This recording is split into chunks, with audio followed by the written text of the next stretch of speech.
कल की क्लास में हमने थोड़ा सा पावर पॉइंट का डिस्कशन किया था, उन्हीं बातों को आगे कंटिन्यू करते हैं और आगे बढ़ते हैं। Excuse me sir. जी बोलिए मैम, बोलिए। सर, आपने कल जो स्लाइड का ऑप्शन लिखवाया था वो फॉन्ट वाले के अंदर ही आएगा या फिर अलग आएगा? होम के अंदर होता है, होम में स्लाइड का ऑप्शन होता है। तो फॉन्ट के अंदर नहीं आता ना वो?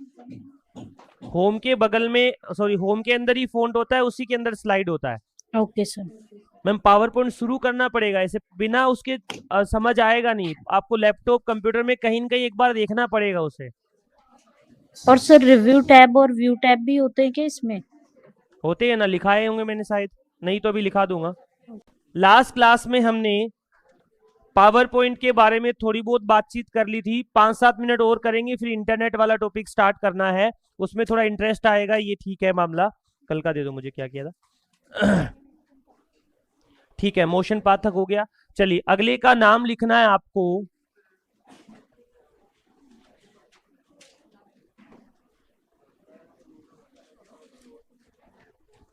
अगर आप टैब काउंट करेंगे, अगर आप टैब काउंट करते हैं तो पहला टैब कौन सा होता है? अगर आपको जानकारी में है तो फाइल था, पढ़ लिया था। बंद करना इसको।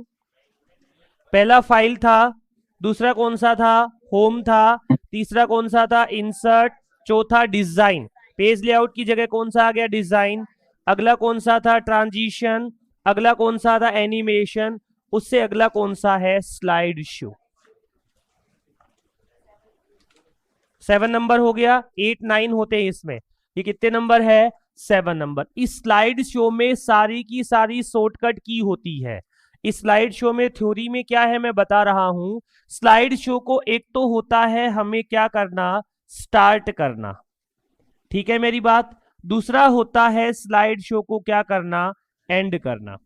तीसरा होता है हमें कौन सी स्लाइड पर जाना है? नेक्स्ट पर जाना है। और चौथा होता है हमें कौन सी स्लाइड पर जाना है? प्रीवियस स्लाइड पर। ध्यान से सुनना। स्टार्ट करने की शॉर्टकट की क्या होती है? F5। ये कहां से स्टार्ट करेगा बताओ? आप कहोगे सर स्टार्टिंग से करेगा। दूसरी शॉर्टकट की होती है शिफ्ट के साथ F5। ये कहां से स्टार्ट करेगा? ये करेगा आपका करंट स्लाइड से। स्लाइड शो को एंड करना चाहते हैं तो एक बटन काम आता है, कौन से वाला? एस्केप। इसके अलावा एक और बटन काम आता है, कौन सा? माइनस। कीबोर्ड पर माइनस बना होता है, उससे भी एंड हो जाएगा। एक और बटन काम आता है कंट्रोल के साथ में पेज ब्रेक। ठीक है मेरी बात? आपसे पूछे स्लाइड शो शुरू करने की शॉर्टकट की बताओ तो क्या बताओगे? करंट स्लाइड के लिए क्या बताओगे? एंड करने के लिए कौन सा बटन? कौन सा बटन? कौन सा बटन? अब सुनो, क्वेश्चन दो तरीके से पूछा जाता है। पहला तरीका तो है कि स्लाइड शो एंड किससे होगा, तो आप कह दोगे एस्केप। अब दूसरा सवाल सुनो, कौन सा बटन दबाने से स्लाइड शो जारी नहीं रहेगा, नहीं चलेगा? कौन सा बटन दबाने से? यानी लैंग्वेज को चेंज किया, बस इतना ही होगा और कुछ भी नहीं है। इधर चलते हैं, क्या लिखा है? नेक्स्ट। नेक्स्ट स्लाइड पर जाना चाहते तो क्या दबा दो? एन। N for next.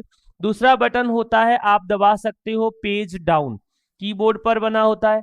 आप चाहो तो एरो की दबा लो, आप चाहो तो ये वाला एरो की दबा लो, आप चाहो तो कौन सा बटन दबा दो? एंटर दबा दो। आप चाहो तो कौन सा बटन दबा दो? स्पेस दबा दो। आप चाहो तो क्या कर दो? क्लिक कर दो। अगली स्लाइड पर जाने के इतने सारे तरीके हैं। पहला क्या है? एन। दूसरा क्या है? पेज डाउन, एरो, एरो, ये वाली राइट एरो, ये डाउन एरो, ये एंटर, ये स्पेस और माउस के क्लिक से सब कुछ होता है। एन की जगह पर कौन सा बटन दबाना है? पी। पी से पिछली स्लाइड पर जाएंगे। पेज डाउन की जगह क्या दबाएंगे? पेज अप से जाएंगे। इसकी जगह ये वाला एरो, इसकी जगह ये वाला एरो। एंटर और बैक स्पेस की सॉरी स्पेस की जगह आप कौन सा बटन दबाएंगे? Back space. इससे हम प्रेजेंटेशन में क्या कर सकते हैं? पिछली स्लाइड पर जा सकते हैं। ठीक है मेरी बात? एक और पॉइंट बता रहा हूं, REHEE।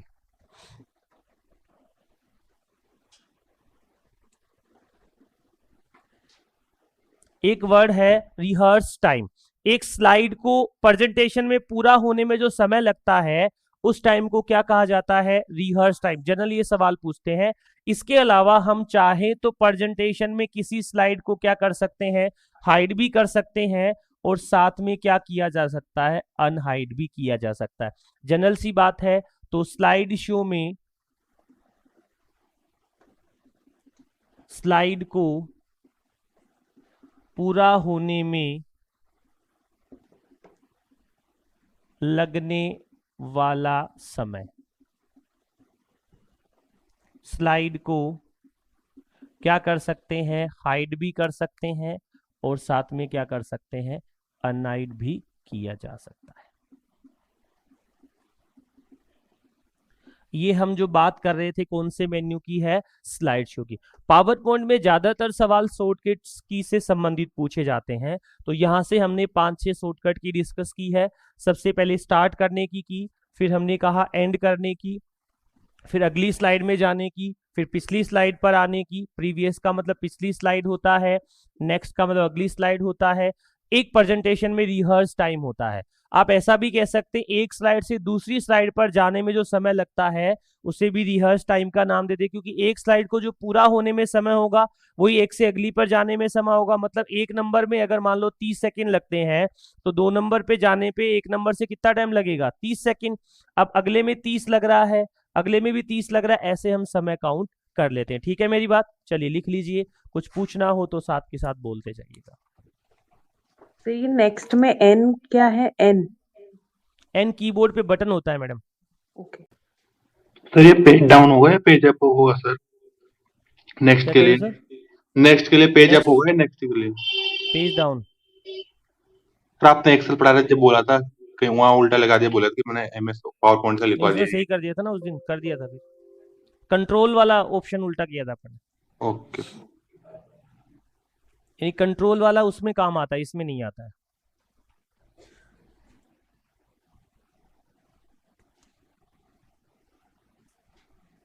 वैसे मेरे पास पीसी है, मैं देख सकता हूँ, आप सब नहीं देख सकते, बस यही है।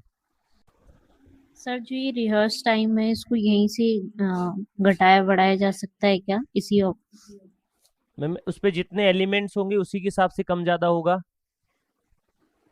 सर अपनी तरफ से कुछ नहीं कर सकते। हाँ जी, पूरी स्लाइड शो का टाइम रिहर्स टाइम होगा ना? पर्टिकुलर स्लाइड पर पूरा करते हैं उसको, उस स्लाइड का बोलते हैं, पूरा प्रेजेंटेशन का हो जाएगा। हाँ, पर्टिकुलर स्लाइड का रिहर्स टाइम पूछ रहे हैं, और पूरा प्रेजेंटेशन का हो तो भी रिहर्स टाइम होता है ना? हाँ, डिफाइन करेंगे ना प्रॉपर की स्लाइड का। ऐसे कोई मैथ कैलकुलेशन नहीं करनी है इस पर, केवल Okay. थ्योरी डेफिनेशन देखनी है। और दूसरा, जैसे मतलब एक स्लाइड में 5 मिनट का अपन कंटेंट ऐड कर सकते हैं, 3 से 4 से 5 से ज्यादा अगर ऑब्जेक्ट हैं तो वो रिहर्स टाइम उस स्लाइड का 5 मिनट हो जाएगा। सर हाँ जी बोलिए सर। सर ये कैप्शन और सब टाइल्स में क्या होता है सर? बेसिकली क्या है ना, क्या कह रहे, हेलो, क्या लिखा है? हाँ हाँ बोलो कैप्शन सर, और सुन सब रहा हूँ। टाइल्स। अच्छा वो टाइटल वाले, सर वो सर लिख क्या, सकते हैं उसके अंदर।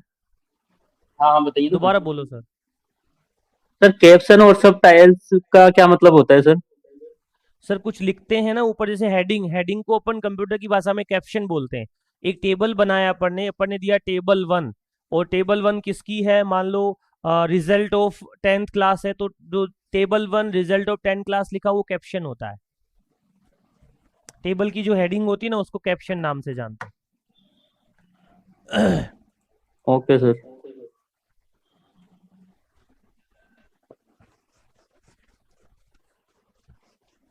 रिव्यू होता है 8 नंबर पे। रिव्यू जैसा वर्ड में होता था वैसा ही एक्सेल में होता है, वैसा ही पावर पॉइंट में। रिव्यू में कोई नए फीचर नहीं है। लास्ट नंबर पे हमें देखना है,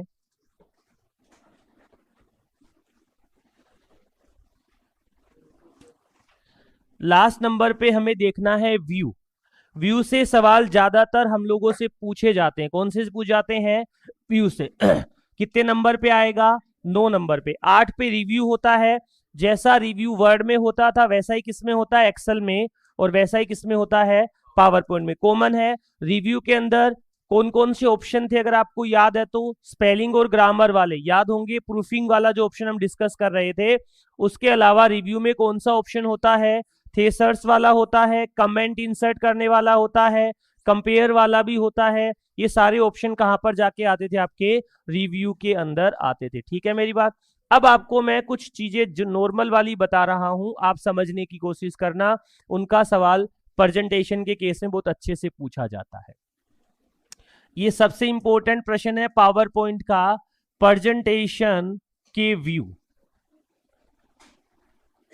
बड़ा नॉर्मल सा प्रश्न है, प्रेजेंटेशन के व्यू। पहले का नाम है नॉर्मल, ये व्यू का नाम है, साधारण तरीके से दिखेगा, इसे बोलते हैं नॉर्मल व्यू। तो आप कह सकते हैं कि नॉर्मल क्या होता है, ऑटोमेटिक होता है, जिसमें स्लाइड तैयार की जाती है।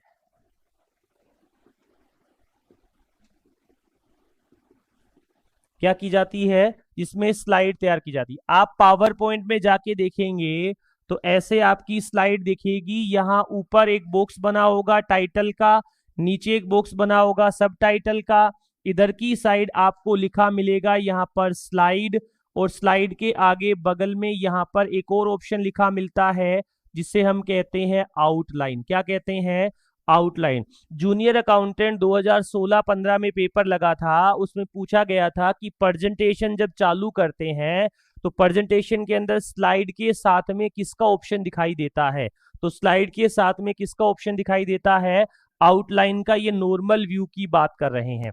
दूसरे नंबर पे व्यू होता है जिसे कहते हैं स्लाइड सोर्टर। क्या कहते हैं, स्लाइड सोर्टर व्यू का नाम है। अब क्या होता है इसमें, सभी स्लाइड एक साथ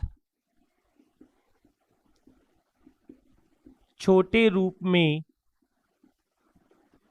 दिखाई देती है। सभी स्लाइड एक साथ छोटे रूप में क्या होगी, दिखाई देगी। कैसे, ये आपका प्रेजेंटेशन है, आपने इसके अंदर 10 स्लाइड बनाई थी, तो 10 की 10, 20 की 20, जितनी भी स्लाइड है छोटी छोटी होकर यहां पर आपको इसके साथ में दिखाई देने लग जाएगी। ठीक है मेरी बात। नंबर कौन से पर आ गए, तीसरे पर। इस व्यू का नाम होता है स्लाइड शो। पहले व्यू का नाम क्या था, नॉर्मल, दूसरे का नाम क्या था, स्लाइड सोर्टर, तीसरे का नाम क्या है, स्लाइड शो। इससे स्लाइड शो क्या हो जाता है, शुरू होता है। इससे क्या शुरू हो जाता है, आपका स्लाइड शो शुरू हो जाता है। नंबर 4 पर एक व्यू होता है जिसे कहते हैं स्लाइड मास्टर। क्या कहते हैं, स्लाइड मास्टर। नाम से ही पता चल रहा है, सीधा सीधा काम होता है, मास्टर स्लाइड का डिजाइन तैयार किया जाता है।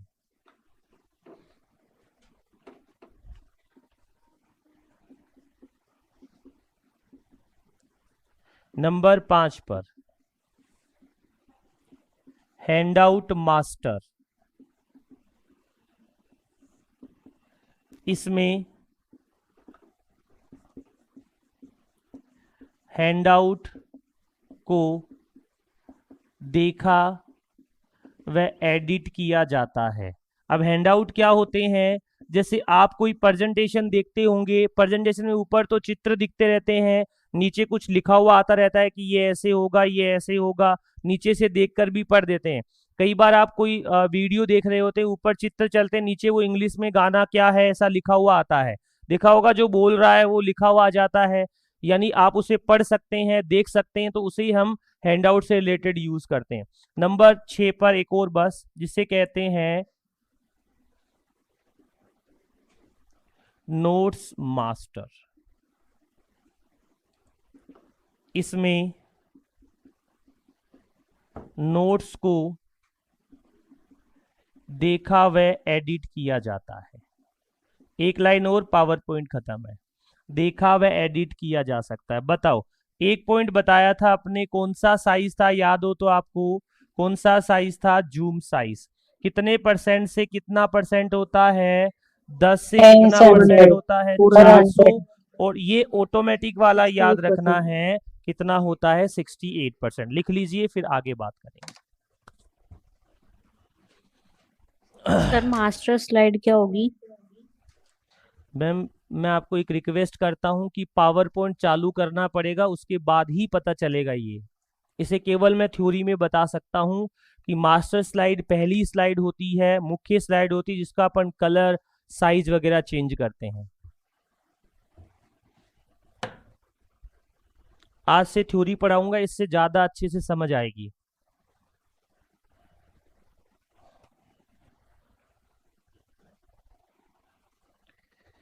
सर हैंडआउट मास्टर और नोट्स मास्टर में क्या डिफरेंस है? हैंडआउट सबटाइटल्स में कोई बोल रहे हैं क्या आप? हाँ जी, हाँ जी, और नोट्स टाइटल को बोल रहे हैं। अगला टॉपिक लिखना है आपको इंटरनेट।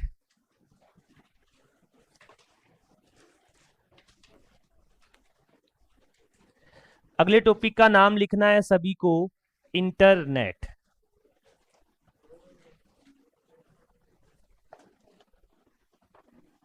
अच्छा, अब जो आगे पढ़ना है देखो, उसमें मैं अलग नहीं कर पाऊंगा, एसओ एएसओ या संगणक वाले सभी का मिक्स आएगा। अब आपको लगे टॉपिक मेरे सिलेबस में नहीं है तो मत पढ़ना, काट देना उसको। लगे सिलेबस में तो कंटिन्यू करना, यानी बाकी जो सिलेबस बचा हुआ है आपका वो पूरा का पूरा इंटरनेट वाला ही है। अकाउंटिंग सॉफ्टवेयर की बात करेंगे, वो भी इसी के अंदर आ जाएंगे। अकाउंटिंग सॉफ्टवेयर में टैली नहीं सिखाना, मार्क नहीं सिखाना, अपने को केवल ये बताना है कि कौन कौन से अकाउंटिंग सॉफ्टवेयर का हम लोग यूज करते हैं, बेसिक्स बताने उनके। अब आप कहो सर टैली में F5 क्या काम आता है, या फिर मार्क क्या होता है, शुभ लाभ क्या होता है, ऐसे अलग अलग सॉफ्टवेयर है। केवल आपको मैं शब्द लिखूं कि ऐसे कह दूं कि KINDLE किंडल क्या है, मैं तो ये लिखूंगा बस केवल। अब आपको बताना है कि किंडल क्या है। जिनके छोटे बच्चे हैं वो बता देंगे सर किंडल जॉय होता है, मतलब भाई जिनके नहीं हो तो क्या बताएंगे किंडल जॉय क्या होता है। 40-50 रुपए का आता है, मुझे भी अभी पता लग रहा है धीरे धीरे, ठीक है। हाँ, तो इसकी डुप्लीकेट कॉपी से काम चलता है। चलिए, अब वो 5-4 रुपए की आ जाती है। अब जनरल बात मैं कर रहा हूं, ऐसे क्वेश्चंस आएंगे। दूसरी बात, आज इस टॉपिक को शुरू करने से पहले बताता हूं कि लगभग मुझे इस टॉपिक को पूरा करने में 4 से 5 घंटे लगेंगे, और ये मेरी गारंटी है। अगर मैं एक साथ आपको 10 घंटे भी टॉपिक पढ़ाऊंगा तो आप बोर बिल्कुल भी नहीं होंगे, क्योंकि इस टॉपिक में सारी चीजें यूनिवर्सल है, थ्योरी है, आप जानते हैं। मैं जिक्र करता हूं फोन पे क्या काम आता है, फोन पे दिमाग में फट क्लिक होगा फोन पे का यूज क्या होता है। जैसे मैंने कहा पेटीएम, फट पता चलेगा पेटीएम क्या होता है।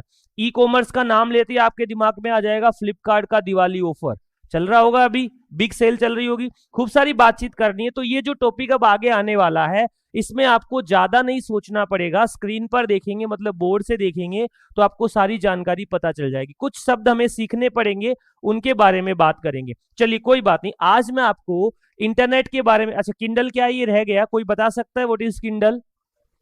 सर ये तो ठीक है, ऑनलाइन रीडिंग ऐप है, लेकिन इसका प्रश्न ये नहीं बनता ये किंडल किसका प्रोडक्ट है। यस, ऐसे सवाल आते हैं, किंडल किसका है? अमेजोन का प्रोडक्ट है। अब गूगल का नाम दे दिया, याहू का दे दिया, अमेजोन का दे दिया, फेसबुक का दे दिया, तो अपना पहला क्लिक गूगल पे होता है। इस समय दुनिया की सबसे पावरफुल चीज गूगल है, कि हमें चेक करना हो कि मेरा इंटरनेट वर्क कर रहा है कि नहीं कर रहा, तब भी हम क्या खोल के देखते हैं? गूगल खोल के देखते हैं। ये है गूगल का पावर, ठीक है मेरी बात। कोई भी चीज आपको नहीं मिले तो हम क्या करते हैं? गूगल कर ले भाई। गूगल पे हर चीज उपलब्ध है।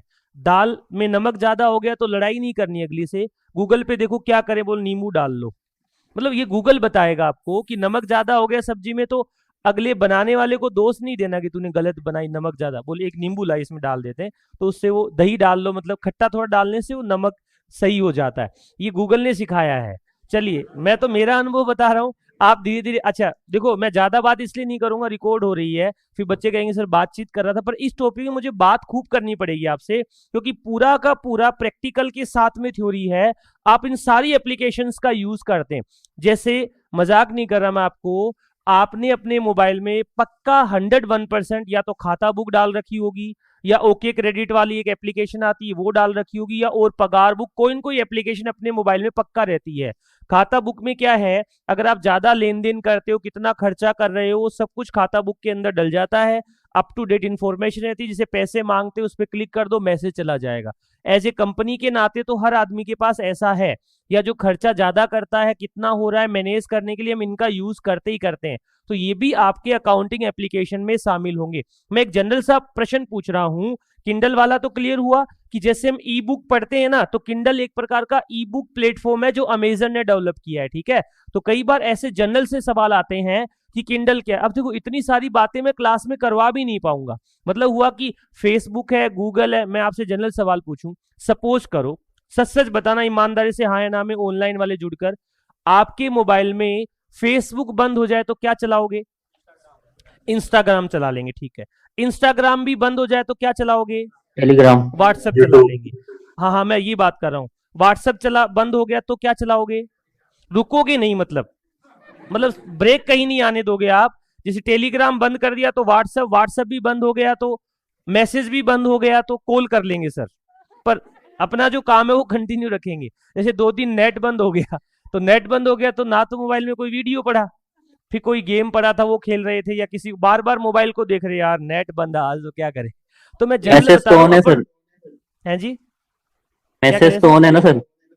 हाँ वो मैसेज ऑन है, मैसेज कर लेंगे, रुकेंगे नहीं, मैं यही बात कर रहा था आपसे। चलिए सर कोई बात नहीं, अब ज्यादा बात नहीं करके थोड़ा सा पढ़ाता हूँ। क्या नाम लिखा मैंने यहाँ पर? इंटरनेट। दोस्तों दुनिया का लगभग हर काम इस इंटरनेट के माध्यम से शुरू होता है।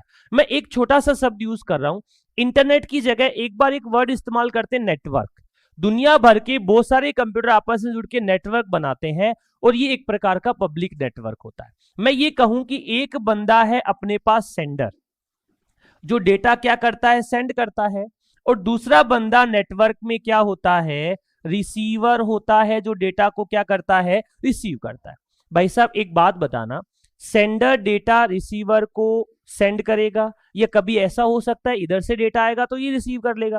भाई ये कभी सेंडर होगा तो रिसीवर हो जाएगा। सपोज करो मैं पंजाबी जानता हूं, मैंने पंजाबी में बोला और भेज दिया अगले के पास, अगला तेलुगु है, समझ जाएगा मेरी बात?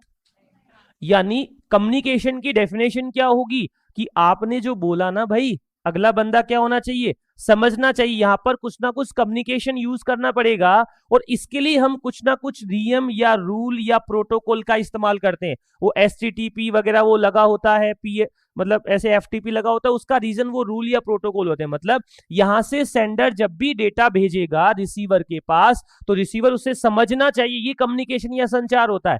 चलिए मैं यहां पर उस शब्द को हटाकर एक वर्ड कर देता हूं, यहां पर कौन है? सर्वर है, और इधर एक जो व्यक्ति बैठा है उसे हम क्या कहते हैं? क्लाइंट कहते हैं। बात को प्रैक्टिकली यहां समझते हैं, सेंडर रिसीवर की जगह पर मैंने यहां पर दूसरा शब्द इस्तेमाल कर लिया।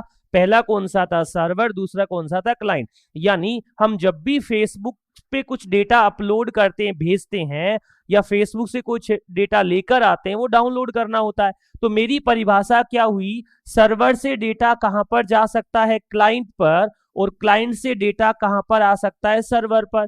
किसी नेटवर्क में, किसी कंप्यूटर सिस्टम में एक मुख्य कंप्यूटर होता है, उसे हम सर्वर कहते हैं। उससे बहुत सारे कंप्यूटर जुड़े होते हैं, उसे हम क्या कहते हैं? क्लाइंट कहते हैं। जनरली एक सर्वर के साथ नंबर ऑफ क्लाइंट ऐड हो सकते हैं। इसका मतलब हुआ कि सर्वर डेटा भेजेगा क्लाइंट पर, जब भी सर्वर से डेटा क्लाइंट पर आता है तो इसे कंप्यूटर की भाषा में क्या कहा जाता है? डाउनलोडिंग कहा जाता है। और जब भी डेटा क्लाइंट से सर्वर पर जाता है तो इसे कंप्यूटर की भाषा में क्या कहा जाता है? अपलोडिंग कहा जाता है। अगर नेटवर्क की परिभाषा करें तो हम कह सकते हैं नेटवर्क क्या होता है? दो या दो से अधिक कंप्यूटर आपस में जुड़कर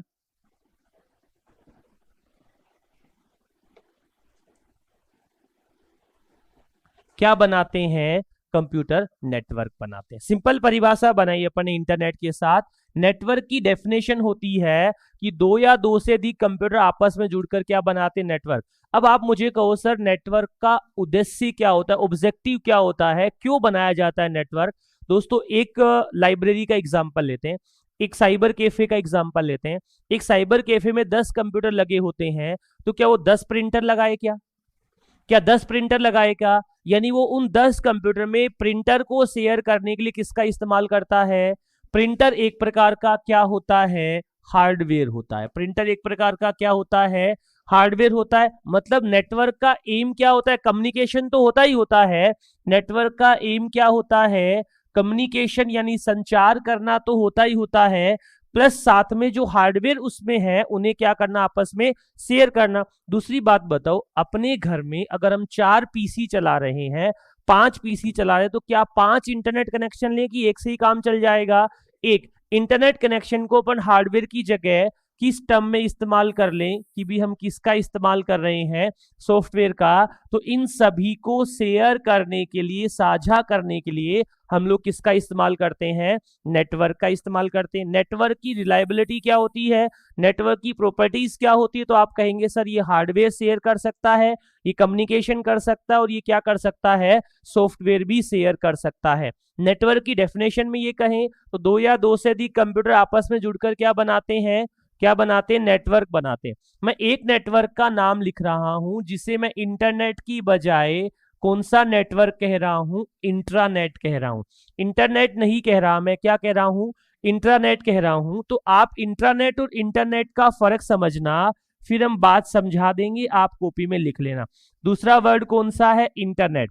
दोनों की परिभाषा इसलिए जिक्र कर रहा हूं कि जब हम नेटवर्क का इस्तेमाल करेंगे तो एक तो प्राइवेट नेटवर्क हो सकता है, एक कौन सा हो सकता है, पब्लिक। प्राइवेट का मतलब होता है जिस व्यक्ति को उस नेटवर्क को एक्सेस करने का अधिकार है वही कर सकता है, सब लोग उसे यूज नहीं कर सकते। इसे कौन सा नेटवर्क कहते हैं हम लोग, प्राइवेट नेटवर्क कहते हैं। और इसे हम लोग कौन सा नेटवर्क कहते हैं, तो आप कहेंगे सर पब्लिक नेटवर्क कहते हैं। दोनों की परिभाषा समझना। एक बैंक है, उस बैंक के अंदर एक सर्वर लगा हुआ है, उससे बहुत सारे कंप्यूटर जुड़े हुए हैं। क्या वो बैंक का मैनेजर घर बैठे पैसे ट्रांसफर कर सकता है, क्या नहीं। क्या वो 5 बजे बाद भी पैसा ट्रांसफर कर सकता है, क्या नहीं। वो कब तक कर सकता है, जब तक उस बैंक में बैठा है और उस सर्वर के पास बैठा है। सर्वर से हटने के बाद वो काम उसको नहीं कर पाएगा या वो नहीं कर सकता। तो ऐसा नेटवर्क जो किसी ऑफिस में, किसी कॉलेज की एक बिल्डिंग के अंदर प्राइवेट एरिया में उसके कर्मचारियों द्वारा ही एक्सेस किया जाता है, उसे कौन सा नेटवर्क कहते हैं। यानी ये एक प्रकार का क्या नेटवर्क होता है, प्राइवेट नेटवर्क होता है। तो वह नेटवर्क जो कंपनी या कर्मचारियों द्वारा निजी क्षेत्र में एक्सेस होता है, जैसे बैंक में, जैसे हॉस्पिटल में। ठीक है मेरी बात। बैंक और हॉस्पिटल में जैसे पर्टिकुलर उन्हीं का नेटवर्क है, तो उसे अपन किस नाम से जान सकते हैं, उसे हम क्या कह देते हैं कि वो आपका कौन सा नेटवर्क हुआ, प्राइवेट नेटवर्क हो गया। ठीक है, थोड़ा सा और देखो, बात करते हैं। इंटरनेट की परिभाषा क्या होती है, ये तो प्राइवेट एक निश्चित एरिया में एक निश्चित लोगों द्वारा यूज किया जाता था। ये जो इंटरनेट है ये कौन सा नेटवर्क होता है, पब्लिक। तो आप कह सकते हैं सर कभी भी, किसी भी जगह,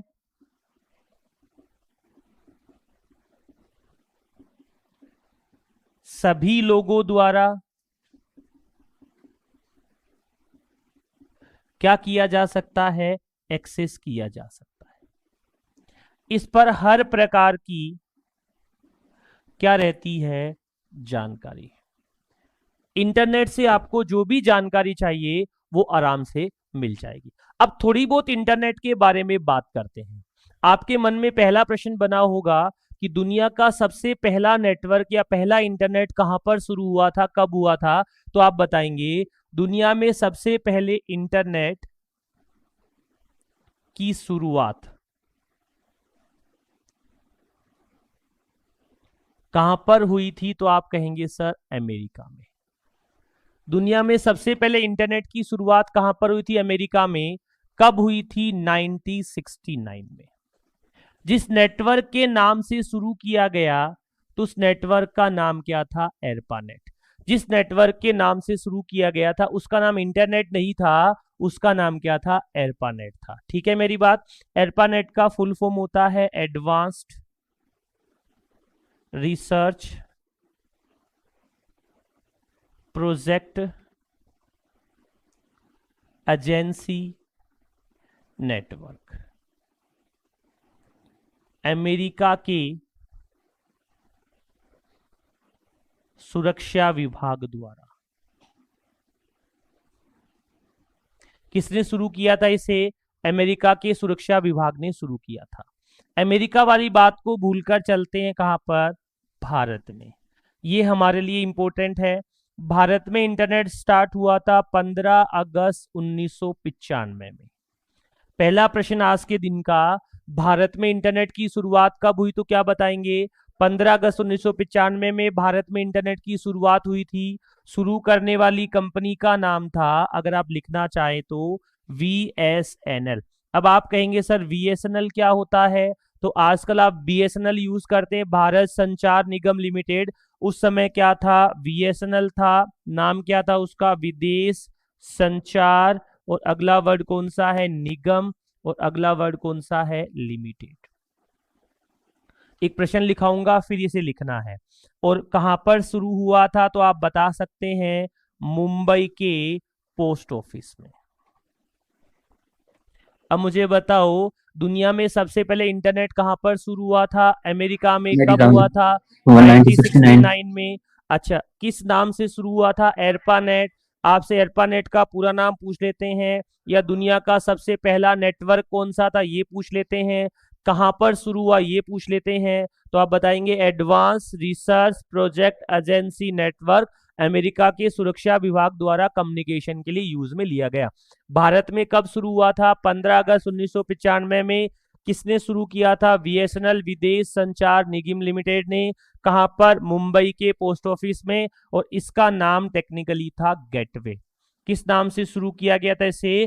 गेटवे के नाम से शुरू किया गया था। ठीक है मेरी बात? एक छोटा सा क्वेश्चन है, फिर जो बोर्ड पर लिखा है उसे आराम से लिख लेना। इंटरनेट की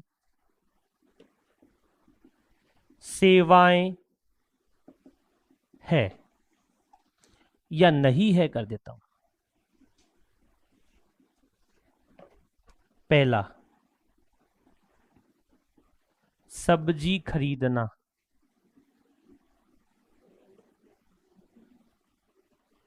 दूसरा,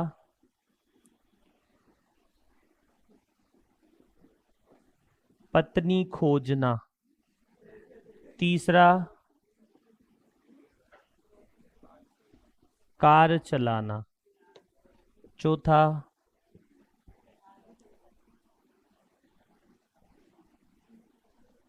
संपत्ति खरीदना। क्या आंसर आएगा? क्या आ जाएगा? 3 नंबर। कार चलाना इंटरनेट से संभव नहीं है, मतलब आपको कार चलाने के लिए तो ड्राइवर चाहिए होगा। अभी आप कह दो सर कुछ देशों में ड्राइवरलेस कार पे चल रहा है, मेट्रो भी बिना ड्राइवर चल रही है, तो पर्टिकुलर उस पे चल रही है। अभी रोबोटिक्स का जमाना आया नहीं है। लेकिन इन 4 में से अगर बेस्ट मैच देखें तो आंसर क्या बनेगा? कार चलाना इंटरनेट की सेवाओं में अभी नहीं है। छोटे छोटे देश अपने स्तर पर ये काम कर रहे हैं, आने वाले समय में ये सेवा भी इंटरनेट में शामिल हो जाएगी। चलिए, लिखने का तरीका क्या रहेगा? जैसे मैंने लिखा, सबसे पहले ऊपर क्या डालोगे? इंटरनेट, फिर नेटवर्क की परिभाषा, फिर ये इसके यूज, फिर ये चित्र। इससे क्या समझ आ रहा है? सर्वर से डेटा को कहां पर भेजना? क्लाइंट पर। क्या कहलाता है? डाउनलोडिंग। क्लाइंट से कहां भेजना? सर्वर पर। क्या कहलाता है? अपलोडिंग। इंटरनेट की परिभाषा क्या होती है? एक प्राइवेट नेटवर्क होता है जो पर्टिकुलर एरिया में एक्सेस होता है। इंटरनेट क्या होता है? पब्लिक नेटवर्क होता है जो कहीं भी एक्सेस किया जा सकता है। इंटरनेट की शुरुआत के बारे में थोड़ी सी बात मैंने लिखी है, बात करिए, लिखिए। सर ये BSNL है या VSNL है? सर ये VSNL है, विदेश संचार निगम लिमिटेड। सर ये गेटवे क्या है? गेटवे पोस्ट ऑफिस का नाम है। इस नेटवर्क का नाम जैसे यहाँ पर एर्पानेट था ना, वैसे ही भारत ने क्या रखा था? गेटवे रखा था।